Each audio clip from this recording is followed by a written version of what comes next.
Voilà, donc on est rassemblés ce soir pour essayer de réfléchir en matière morale, éthique, sur des cas de médecine qui vous sont donc présentés par Antoine tout à l'heure, au moins un cas qui va vous permettre de poser vos questions et de vous dire, mais finalement, oui, nous aussi, on est dans des situations parfois un peu délicates. On voit, donc moi je me mets du point de vue de la morale catholique, qu'il y a des expressions nouvelles qui interviennent dans la médecine, qui sont des expressions qui sont aussi légiférées, donc avec la question notamment de l'obstination déraisonnable, la question du consentement. On entend parler d'euthanasie, de suicide assisté, on sent qu'il y a des choix politiques ou sociétaux qui semblent nous être imposés. On a vu, vous avez vu, qu'il y a un grand nombre de médecins, de personnels soignants qui disent mais que vous n'en voulez pas de ce suicide assisté ou de l'euthanasie. Et en même temps, on voit bien que ce n'est pas parce qu'on dit qu'on n'en veut pas qu'on ne le fait pas, et que ça nous invite à nous, les chrétiens, à continuer de travailler, de réfléchir sur ces sujets pour pouvoir bien, pas tant opposer une vision catholique que proposer le cœur de ce qui fait notre engagement à nous, et c'est ce que je voudrais vous donner peut-être en quelques lignes ce soir, avec un fondement notamment biblique. Parce que ce que moi j'entends derrière toutes ces grandes questions, c'est qu'elles rejoignent d'abord le cœur de la vie chrétienne. Et finalement, cette question de la vie, et de la vie abondante, et pour vous comme médecin qui est toujours une vie en souffrance, en fait, hein, c'est quand même ça qui est le cœur de votre métier, et c'est la question du discernement. Et cette question du discernement m'apparaît absolument essentielle, parce qu'il faut qu'on trouve des points, c'est ce que j'ai essayé de vous dire la dernière fois déjà, je pense qu'il faut qu'on trouve des points d'accroche avec nos contemporains, et notamment avec vos futurs collaborateurs médecins dans toutes les équipes, et tous les aides-soignants, les infirmiers, etc., tout le monde de la médecine, les professeurs, qui vont nous permettre de nous accrocher. Parce que si on dit qu'on est contre, on voit bien qu'immédiatement, en fait, ça n'engage pas le dialogue et la discussion, tandis que si on trouve des points d'accroche, vous me direz si je me trompe, hein, mais si on trouve des points d'accroche intellectuel et humain, ça change tout de suite un peu tout. Donc pour moi, ce soir, je voudrais donc vous parler de ce discernement, ou du discernement, parce que discerner, c'est faire la part des choses. Et quand on décline ainsi la part des choses, eh bien, ça nous ramène en fait toujours à Genèse 1:1, le premier verset de la Bible, qui nous dit au commencement, la terre était vide et vague. Donc c'est très intéressant, parce qu'à l'intérieur même de cette phrase, il y a des rapports à chacune de nos vies et chacun des cas dans lesquels vous allez vous situer, qui sont de dire « Ah oui, il y a un commencement. Ah oui, en fait, il y a un commencement à cette vie. Et quelle est cette vie, et qu'est-ce qu'on peut en dire de cette vie qui se présente à nous ?» Ça peut être un enfant malade, une personne âgée malade, quelqu'un qui a eu un très grave accident de voiture, etc., ou de très grave accident tout court. Et donc, vous avez, vous aussi, dans votre discernement clinique, en fait, à toujours vous rappeler qu'il y a un commencement. Et ce commencement, pour nous comme chrétiens, on n'est pas obligé de dire à nos amis que c'est Genèse 1:1, mais en tout cas, c'est de se dire, finalement, je suis face à une vie, à un instant T, mais cet instant T, ce n'est pas toute la vie de la personne. Et donc, il y a un commencement de cette personne, il y a un déploiement de cette personne. Et effectivement, peut-être que si on dit qu'il y a un commencement, c'est qu'il y aura une fin. Et parler de la fin, c'est aussi faire attention à ce commencement. Quelle a été la vie de la personne? Qu'est-ce que nous connaissons de cette personne? Et ce n'est pas des numéros, ce ne sont pas des lits, ce n'est pas un cancer du poumon, ce n'est pas une tétraplégie. Enfin, il y a une personne, et il y a un commencement et une fin. Et donc cette fin, qui souvent se présente à vous, notamment dans les cas de fin de vie, ou en tout cas de situation probable de fin de vie, eh bien, doit être ramené à l'origine. Et ce qui est très intéressant, c'est qu'à l'intérieur de cette première phrase de la Bible, au commencement, la terre était vide et vague. Eh bien, vide et vague, vous savez en hébreu, ça se dit tohu bohu. Voilà. Et donc, ce mot de tohu bohu signifie qu'effectivement, vous arrivez, vous, souvent, en contact avec une vie qui est tohu bohu. Et tout est mélangé, et où le discernement semble particulièrement délicat à faire, parce que il y a des émotions, il y a des passions, il y a de la maladie, il y a de la compétence, il y a votre médecine et les compétences en médecine que vous avez, il y a une équipe derrière, il y a un service, et tout cela vous met face dans une confrontation parfois extrêmement complexe, qui rend effectivement difficile les décisions à prendre, mais ces décisions à prendre, eh bien, il faut les prendre à partir de justement ce commencement. Et parce que s'il y a ce commencement, eh bien, ça va nous permettre justement de pouvoir décliner dans les situations que nous avons un certain nombre de positionnements que les gens attendent et que nous appelons, notamment grâce à cette très belle expression de Jean Paul II, la splendeur de la vérité. Les gens attendent la vérité, et les gens qui sont autour des personnes malades attendent la vérité de la part du médecin, de la part d'un conseil d'éthique, de la part d'un collaborateur, etc., pour dire, bah oui, voilà la situation dans laquelle nous nous trouvons. Et quand on est comme médecin catholique face à une personne malade ou face à une situation particulièrement délicate, est-ce que nous cherchons la vérité, ou comment est-ce que nous allons présenter la vérité à ces gens qui sont face à une situation qu'ils vont peut-être devoir prendre d'un arrêt de soins palliatifs, d'hospitalisation à domicile, enfin de plein de soins que vous pourriez donner. Donc quelle est cette vie? Qui l'a donnée? D'où vient-elle? Comment s'est-elle déployée? Et nous sommes effectivement là face à ce grand mystère de la vie. Le mystère, quand nous on en parle comme chrétiens, ça ne veut pas dire secret. Et le mystère, c'est en fait la raison inatteignable du cœur de l'homme. Et cette inatteignable, nous l'appelons la dignité. Et nous voyons bien que nous sommes en train de nous faire voler, d'une certaine manière, ce concept de dignité, où ce concept de dignité est aujourd'hui utilisé à toutes les sauces en disant « mais pour la dignité de la personne, si elle veut mourir, qu'elle meure ».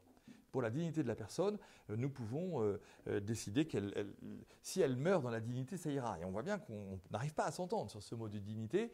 Et nous, quand on parle de dignité, c'est vraiment pour parler de l'inatteignable du cœur de l'homme, cette dignité qui va nous dire d'abord qu'il y a un homme, en tout cas qu'il y a une personne, vous voyez, hein, ce principe de personne qui, là encore, nous permet de rejoindre des non-chrétiens, puisque ce principe de personne, vous le savez, est un principe, est une idée philosophique grecque.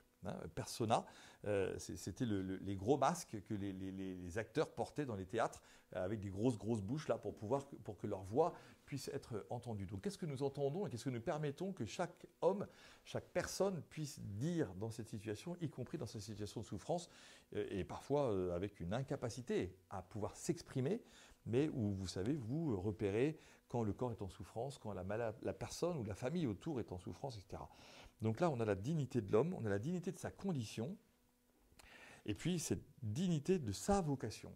C'est toujours quelque chose de très très fort de pouvoir essayer de découvrir derrière la souffrance ou une fin de vie ou une situation de très très grande difficulté, quelle est la vocation de cette personne, à quoi a-t-elle été appelée, comment est-ce qu'elle a développé ce qui était ou ce qui est en elle. Et donc c'est ça qui moi me permet de dire que ce mystère inatteignable du cœur de l'homme, en fait, dit notre civilisation.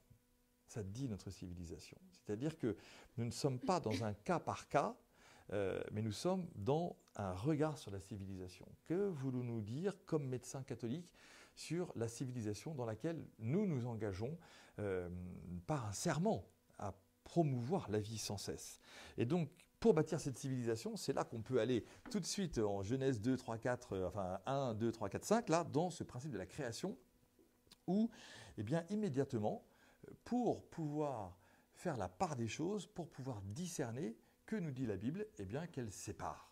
Et donc, le discernement, c'est une séparation. Et donc, il y a une séparation entre le jour et la nuit. Il y a une séparation entre le soleil et la lune. Il y a une séparation entre la terre et la mer et le ciel. Il y a même une séparation entre l'homme et la femme. Et il y a même, alors, une séparation entre l'homme, avec un grand H, si vous voulez, et Dieu. Et de fait de pouvoir manifester ce principe de séparation, nous permet de dire que nous ne sommes pas dans un tohu-bohu et que nous ne sommes pas dans une espèce de gloubi-boulga dans lequel chacun pourrait décider de quoi, de qui, mais que nous allons pouvoir et devoir séparer les choses. Et donc cette séparation fait que vous allez pouvoir avoir un positionnement éthique qui sera clair et attendu parce qu'il sera en vérité en disant à la personne ou à la famille ou en vous disant entre vous comme médecin dans une réunion qui étudiera le cas de telle ou telle personne, eh bien oui, effectivement, séparons les choses.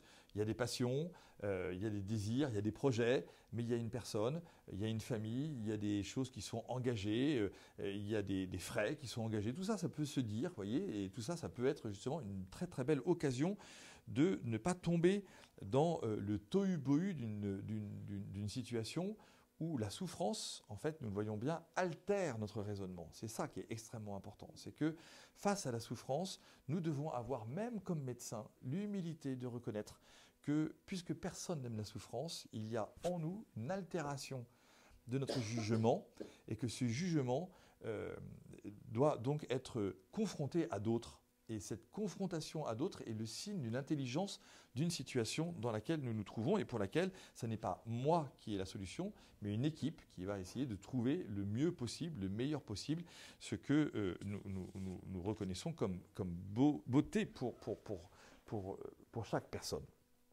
Et puis, ce qui est aussi très très fort à l'intérieur du livre de la Genèse, c'est que non seulement il y a un soir et un matin, d'accord, et vous savez que nous calculons les jours à partir du soir, et pas à partir du matin. C'est-à-dire qu'il y a un soir, c'est-à-dire qu'on va se coucher sur la situation, et puis demain, il y aura un jour nouveau.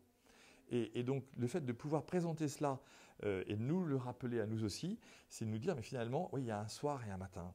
Et donc, je m'endors sur cette situation. Et nous allons nous endormir sur cette situation. Peut-être que parfois, on prend des décisions très, très vite et qu'il faut quelques heures. Alors, ça ne peut pas forcément être physiquement que la nuit, mais il faut peut-être s'arrêter, souffler, faire autre chose, se reposer et effectivement passer du soir au matin, parce que le soir va nous permettre de nous coucher sur une situation et le lendemain, eh bien voilà, il y a un jour nouveau, qu'est-ce qui se passe? Et puis, là encore, le livre de la Genèse est absolument extraordinaire, c'est qu'il y a une parole. Et cette parole, vous savez qu'elle est performative. Dieu dit et c'est fait. Et donc la parole, on voit que c'est une parole qui donne la vie. Et vous, comme médecin catholique, vous êtes appelé à poser votre propre parole comme étant une parole de vie, même si c'est pour annoncer que la personne va mourir, même si c'est pour annoncer qu'il n'y a pas d'espoir dans la situation dans laquelle la personne se trouve. C'est probablement le cas que vous étudierez ce soir. Hein. Et donc, quelle est votre parole? Comment votre parole donne-t-elle vie? Et comment votre parole était une parole qui finalement rejoint la parole divine? C'est quand même tout à fait bouleversant d'y réfléchir comme médecin catholique et de vous dire que chaque jour, votre parole est une parole, vous le savez, qui est presque plus dogmatique que la parole d'un prêtre ou du pape. Hein, parce que si le médecin a dit que, votre parole, elle est absolument exceptionnelle. Et donc votre parole est une parole de vie qui s'inscrit dans un serment et cela ne se discute pas. Cela ne se discute pas. Cette parole ne se discute pas. J'ai posé une parole qui est à l'intérieur d'un serment. Ce serment, c'est le serment d'Hippocrate. Et à l'intérieur de ce serment d'Hippocrate, je crois en la vie. Et même si je dois annoncer une situation dramatique qui va annoncer la mort, ou même si je dois prendre des décisions qui seront des décisions toujours complexes, je ne discute pas le principe de la vie. Mais je sais que ma parole va être une parole qui parfois dira des choses difficiles. Ce que l'on discute, par contre, c'est la dignité engagée pour la personne humaine. C'est ça qui est extrêmement important.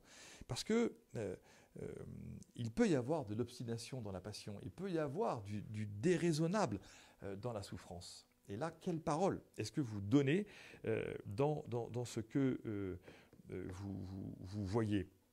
Et puis, vous le savez aussi, que votre parole, elle est, je pense pour vous, comme médecin, futur médecin, extrêmement liée à l'instant T. C'est-à-dire que vous êtes, vous, témoin, en tout cas c'est ce que moi j'entends des médecins, vous êtes, vous, témoin, confronté, et c'est exceptionnel, à une évolution de la médecine tout à fait incroyable. C'est-à-dire que ce que l'on ne soignait pas, je vais le dire de manière très grossière, il y a encore 10 ans, est aujourd'hui soigné. Ou en tout cas, on tempère des souffrances, de la maladie, etc. Enfin, des développements de maladies. Moi, j'ai lu quelques articles la semaine dernière qui disaient qu'on trouve maintenant des trucs pour dans le cerveau, les métastases dans le cerveau, des cancers du cerveau. Voilà, on voit des choses sur la maladie d'Alzheimer qui sont très, très impressionnantes, avec des évolutions qui font que vos anciens dans la médecine sont obligés chaque jour d'être mis à jour parce qu'il y a une évolution absolument extraordinaire de la médecine. Et donc, cette vérité que vous posez aujourd'hui, eh bien, c'est une vérité qui est liée à la compétence et à la recherche de la médecine telle qu'elle s'est présentée à nous.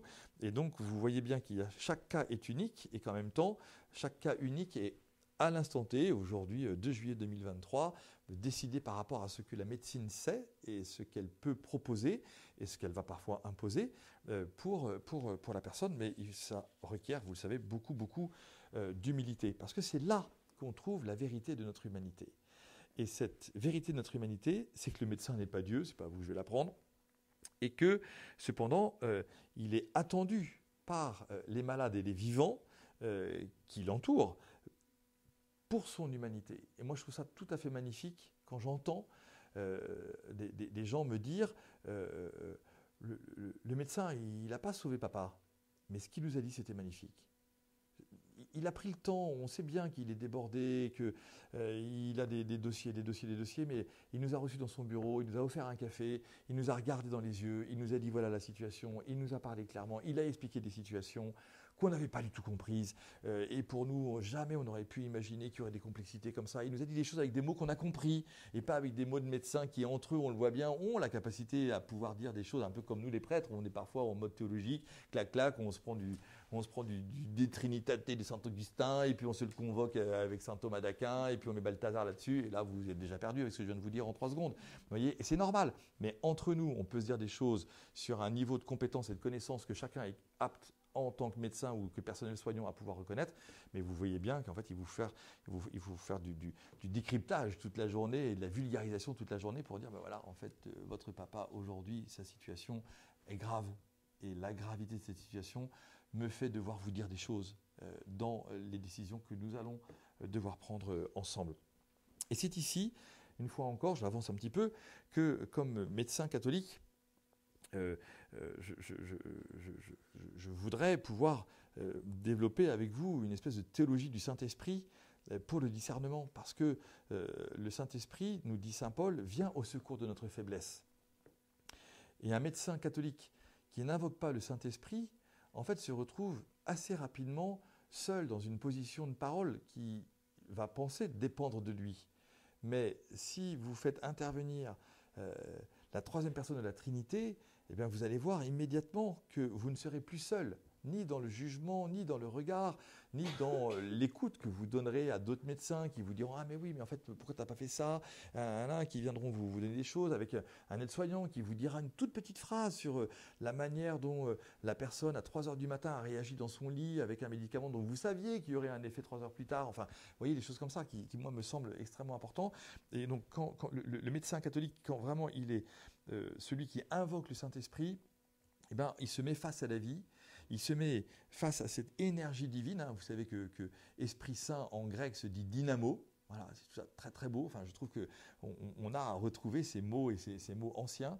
Et dynamo, alors vous êtes né avec l'hypermodernité, mais moi qui suis vieux, sur mon premier vélo, j'avais un petit moteur là, avec une roue qui s'actionnait sur la roue du vélo et il fallait que je pédale pour faire de la lumière. Vous voyez, et ben, moi je me dis, et on appelle ça la dynamo. Je trouve ça extraordinaire. Vous voyez, le moteur là, c'est-à-dire que Dieu n'intervient jamais sans nous. Et nous, on va être la petite roue qui va frotter sur la grosse roue.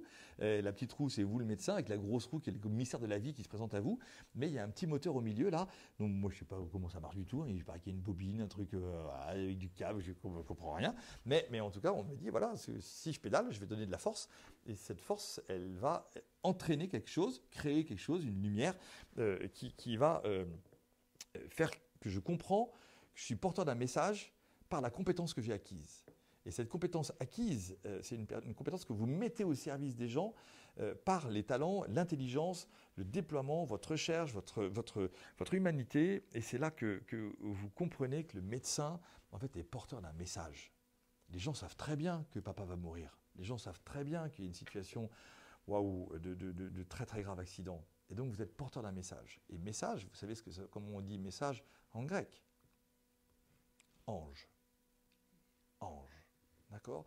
Et donc vous êtes porteur d'un message. Quel est ce message? Le message dans votre cœur de médecin catholique, c'est un message de vie éternelle, bien sûr. Mais ça, vous ne pouvez pas le dire au gars qui est en train de mourir devant vous en disant « c'est pas grave, tu auras la vie éternelle hein ». Mais par contre, de quel message êtes-vous porteur? Et comment permettez-vous à ceux que vous rencontrez, effectivement, que vous allez parfois annoncer par un message, avec vos paroles à vous, une séparation, une mort, un temps d'une semaine, de 3 semaines, très complexe. Et vous le savez très bien, les gens attendent souvent en disant « mais il en a encore pour combien de temps, papa? Il va vivre combien de temps encore ?» Mais en fait, ça ni vous ni moi ne le savons. Ce que nous savons, c'est qu'effectivement, les médicaments que nous lui donnons vont être une sédation profonde et que dans quelques jours, de toute façon, il ne réagira plus comme il réagit aujourd'hui. Et quand il vous serrera la main, ça sera plutôt un réflexe que quelque chose d'autre. Ça ne sera pas forcément un signe de vie complètement réactive. Et donc, vous savez qu'en donnant un message, en étant porteur d'un message, vous prenez des risques. Et le risque, et c'est le risque de la vie, et c'est là que l'Esprit Saint vient au secours de notre faiblesse, c'est que ce risque magnifique qui est d'oser poser une parole sur une situation dramatique, c'est sortir tout le monde du tohu-bohu. C'est sortir tout le monde. Et donc vous remettez les gens, y compris autour du lit de leur papa, ou de leur maman, ou de leur enfant, dans une situation de clarté. Parce que vous leur donnez la lumière, parce que vous leur donnez la vérité, et que votre passion de la vérité, c'est de dire, voilà, nous aujourd'hui, voilà ce que la médecine peut faire, voilà ce qu'elle ne peut pas faire, voilà l'état dans lequel la situation, dans laquelle cette personne que vous aimez se trouve, et voilà là où nous pouvons aller. Et donc c'est effectivement, une fois encore, cette vérité qui rend libre. Et quand on est un médecin catholique, eh bien on cherche à pouvoir dire la vérité. On sait bien que parfois cette vérité sera insupportable, qu'elle créera de nouvelles souffrances, parce qu'en face de vous, vous avez des gens qui ne sont pas prêts à la mort et qui ont été choqués par un accident, qui ont été pris par quelque chose. Je l'ai encore vu dans mon ministère de prêtre il y a 2 jours, en recevant 300 jeunes dans l'église Sainte-Jeanne d'Arc, dont leurs 2 amis, 17 et 19 ans, étaient morts ensemble sur une moto dimanche dernier. Voilà, il y avait des parents qui étaient là au premier rang. Et donc, quelle parole de vérité donnons-nous à ces personnes en très très grande souffrance? Eh bien, la vérité rend libre. Et la vérité rend libre, c'est de pouvoir expliquer justement que Dieu n'a pas fait la mort, et que moi, en tout cas, comme prêtre, je viens pour présenter la croix du Christ qui rejoint la souffrance de ses parents et de chacun de ces jeunes. Donc, le grand point notamment de ce document, l'Ascendance de la vérité, qui est un document qu'on pourrait peut-être travailler l'année prochaine, justement, ça serait un rêve de faire une aumônerie des futurs médecins sur ce texte du pape Jean-Paul II, qui date donc du 6 août 93, et qui pose la question, qui part depuis la question du jeune homme riche, qui dit « Bon maître », qui dit « Maître, que dois-je faire de bon ? Que dois-je faire de bon ?»